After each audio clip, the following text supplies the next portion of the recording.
Alright guys, welcome to another not beer review, but we're delving into the grapey, syrupy goodness of wine territory.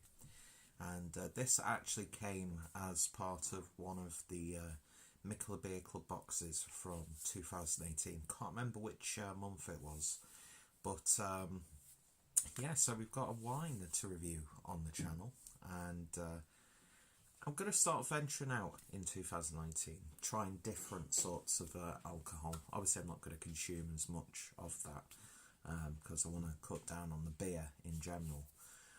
So yeah, there might be some slightly different content on the channel throughout the year, but it's not going to be a big emphasis. It's just broadening my horizons, I suppose, and also helps with my own palate. So, first of all, link down below to the referral link so you can get yourself a nice little discount on your own Mikkeller Beer Club or Beer Mail box. I've had some great beers, as you've seen on the channel, so if you want to try them for yourself, link is down below. So, I do apologise because I know for a fact that my pronunciation of everything written on this will be incorrect, so apologies in advance. But yeah, this is a 2013 vintage from Frederiksdal Kirsebærvin. No, Frederiksdal.com. That's the website. I believe that's the name of the wine producer. What is it? It's not winery, is it? Yeah, it's going to be a good cultural experience researching this sort of stuff. Not done any research today, it's just stuff that I remember being told. So yeah, so we've got a Danish cherry wine, and 2013 vintage. I think the reason why this was included in the box is because the vineyard, the distiller, I'm not too sure what the proper term is. I'm sure you can educate me in the comments. I believe they work closely alongside Mikkeller. In fact, I'm sure there's somewhere, not too sure if it's in Denmark or in the US, but I believe even Mikkeller has their own sort of section of a vineyard. Could be a completely different organisation and collaboration in general, but I know for a fact that the cherries used for this wine have been used in some of the double spontan series. I'm a massive fan of Mikkeller's spontan series. Just absolutely wonderful sour beers, and highly recommended if you come across them. My favourites either been the cherry or the raspberry, and yeah, just absolutely gorgeous flavour profile, and they do sour beers exceptionally well. But yeah, so there is a little bit of English on this, and of course it's a product of Denmark. So our most fruity Stemsbury cherry wine, excellent with strong salty cheeses, blue cheeses, pâtés, rich venison with berries, chocolate dessert, preserved summer berries, plums or rice pudding. And there's a few names there: Harald Krabbe, Jans Friis Mikkelsen, and Morten Brink Mersen. I do apologise for mispronouncing your names, as well as butchering the beautiful Danish language. It's one of those languages you love to hear the native tongue, just the way it flows, and there's just something about it. But hearing Danish people speaking English is just so satisfying. Do you know what I mean? Almost like on an ASMR sort of scale. And yeah, there's the address, but all the information is going to be down below. And this was chilled, but it's been out of the fridge for about an hour because I didn't want to chill it down too much. I did ask in the Mikkeller Beer Club group what the optimum drinking temperature of this was, and I actually got quite a varied response. So I'm drinking this chilled but not ice cold. It's not freshly out of the fridge or anything like that, but it's not exactly the same at the room temperature. So I'm probably not technically drinking this 100% correctly in its best condition. But then again, some people like it in different ways. Even if you're supposed to drink or eat something in a certain way, some people will do it in a different way. You know, it's all about your own personal tastes and development at the end of the day. But yeah, not the biggest wine fan. It's got to be said. The only one that I really regularly drink when it's offered would be something like a rosé, because of just how sweet it is. So I'm hoping, I don't want this to taste like a rosé, of course, but I'm hoping there's going to be something nice and sweet about this one. So yeah.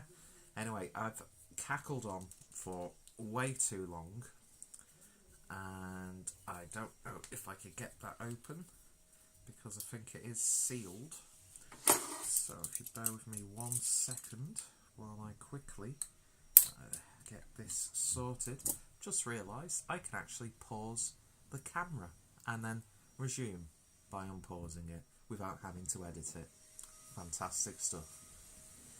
So I didn't actually need an implement at all, because it just almost popped off. So there it is. So that was a weird noise. 250ml bottle. Hoover's going on outside, because you can't get any fucking privacy here. And ABV is 14%, but yeah, I mean, it's a clear bottle, so you can see what it's like. I have kept it nice and safe in my sort of beer. I'm pointing there as if it's right behind me, but in that sort of cabinet that I've got that you might see in some videos, out of direct light, away from the window. So it seems only right that I use my Mikkeller Beer Club glass for this one. So, and I'm actually, after I've done this review, I'm going to be making naan bread pizza. So hopefully that should pair really nicely with this. So I'm doing naan bread base, well, some naan bread with pesto for the sauce, some spring onion. We've got some red onion chutney left over, so I'm going to have little dollops there, mozzarella, just some ham, maybe some serrano ham as well, just see what we've got. And yeah, so hopefully that should taste pretty dead nice. And if you've never made a pizza with naan bread, or a naan bread based pizza, do yourselves a favour, because it's absolutely wonderful. Not as good as like a freshly baked pizza, don't get me wrong, but you can't always, you don't always have the opportunity to make a sourdough base. You can probably hear that dead loud on camera. But yeah, beer in the glass. Yeah, a lovely dark sort of burnt reddish colour. You can't see through that at all. It's just a lovely block of a really dark, intense maroon. It's almost got like that red ink look to it, and it's got like a nice film on the top of it. It's very velvety, and I do apologise to anybody who drinks wine regularly. If my tasting notes and reviews are cringy as hell, please do bear with me. But yeah, it looks really nice and warming and just so inviting. It's like you've got cherries and just squeezed them and essentially just let it all go into the glass. So, looks wonderful. Let's see what we get on the nose.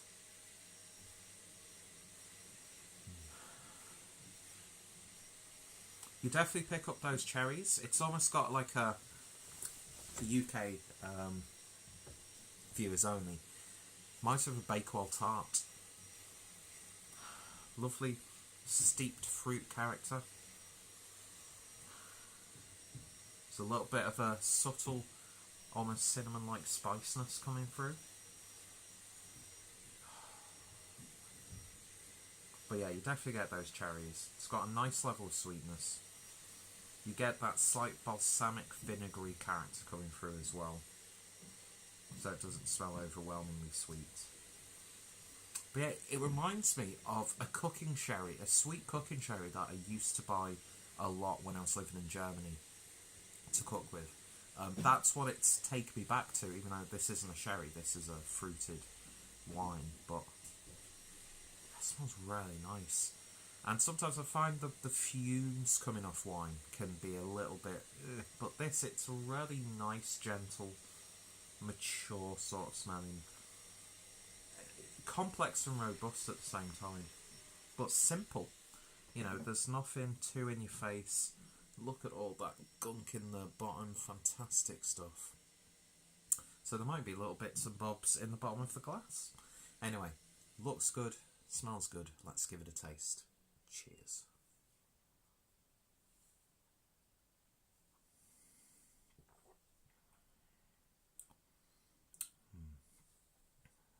That's lovely.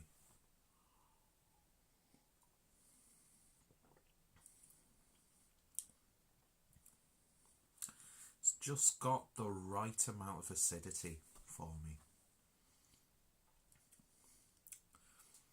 And those cherries are just wonderful. It's definitely tasting like the Spontan double cherry that I've drank. Although the tartness is reined in on this, because it's not a sour beer, it's a fruited wine, but it's lovely and gentle. It's got just the right amount of sweetness. It's not overbearingly sweet. It's got that slight balsamic sweet vinegary flavour to it. Lovely earthiness on the back end. Smooth as silk though. It really, really is. It's not too dry, it's not too harsh or sharp.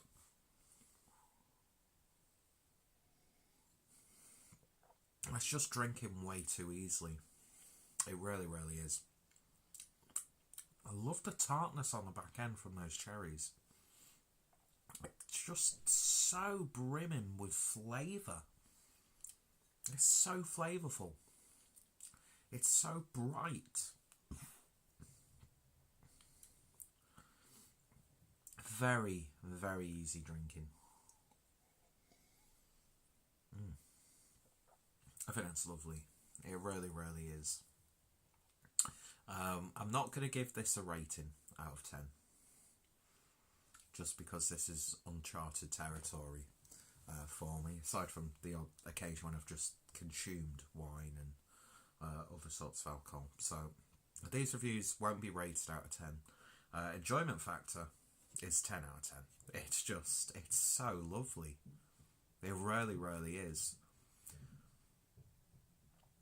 And yeah, I'm definitely going to have to pick up another can of the Mikkeller Double Spontan Cherry. If it's the same one that they've used, the berries, the cherries I should say, with this, from these guys. Probably going to get a little bit too tipsy today, and I've got work tomorrow morning, but oh well. I'm going to have to look in to see if I can actually pick up a full bottle of that, if they export to the UK.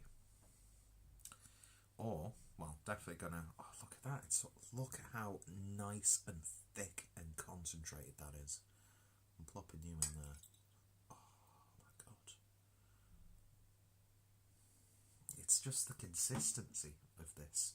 So satisfying. It's got very subtle syrupiness to it.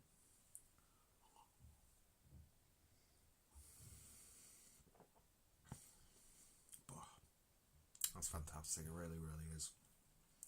And I'm going to have to try out more fruited wines, especially cherry wines.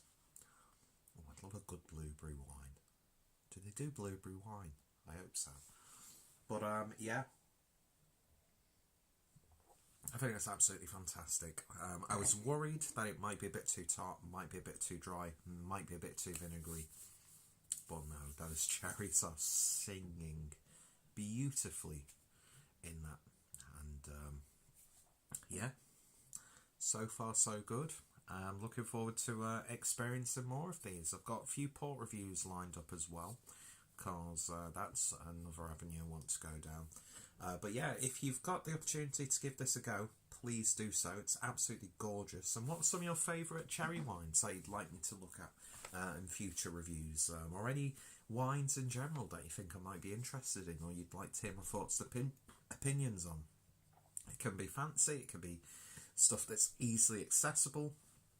The great thing is I could just try little miniatures every now and then. Yeah, so any thoughts, opinions, recommendations, always greatly appreciated. And yeah, lovely, lovely stuff. So please do go check out Frederiksdal. Check out Mikkeller. If any of the other beer club members have reviewed this on YouTube, I'll put their links down below. Check out my good friend Craig from Kent Beer Reviews, who likes his wines as well, and he's been doing a few wine reviews recently, so I'll put his link down below, because yeah, some interesting stuff happening there as well. But oh, just look at that, how satisfying is that to look at? It's like art. I want to be dunked in the residue like that. That's beautiful. It really, really is. So, thank you for watching. Hope this wasn't too cringy for the wine enthusiasts who may be watching my channel. But if you've got any pointers on what to look for in these sorts of wines, or what I could have done differently, constructive criticism is always welcome. Insults are always welcome. Criticism in general, non-related to what the content is welcome as well. And yeah, so thank you for watching, and I shall hopefully see you all later. And if you're interested in seeing me do more of these, let me know in the comments. Thank you, and you all take care.